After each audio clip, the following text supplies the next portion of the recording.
The 2023 Albariño is a really fun wine. It has just vibrant acidity. So that's gonna make it great for all sorts of different pairings. You really wanna take a look at that acidity when you're trying to pair wines with different foods, and just remember what that can do when you're interacting with different, say, salad dressings or anything like that. You really wanna aim for more like spicier foods and things with a lot of fats in them. And that's what I think, wine like this would really do well with. But honestly, you could do really well with things like fish or oysters. Just get creative. I think it's gonna be a staple of Good Harbor for a long time.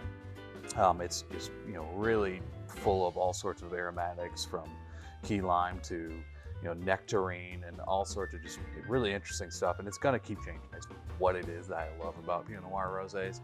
They tend to evolve in terms of their aromatics. They present a lot of different sort of candied aromatics, and they can really be fun. This one right now, it's sort of in that sweet spot of that kind of almost like strawberries and cream, and it has some citrus notes behind it.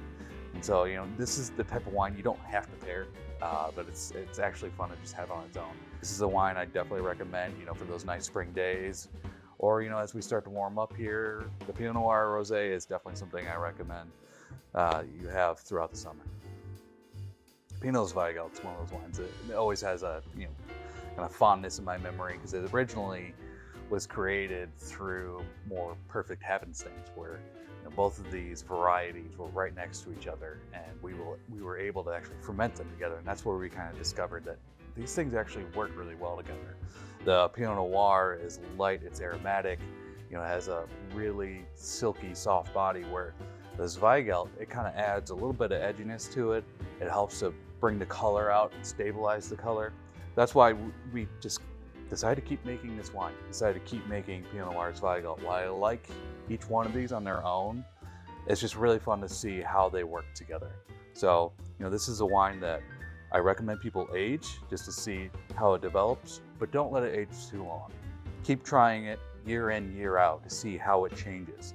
A wine like this is gonna have a peak, so I recommend definitely consuming it before that peak, whether that's 4 years from now, 5 years from now.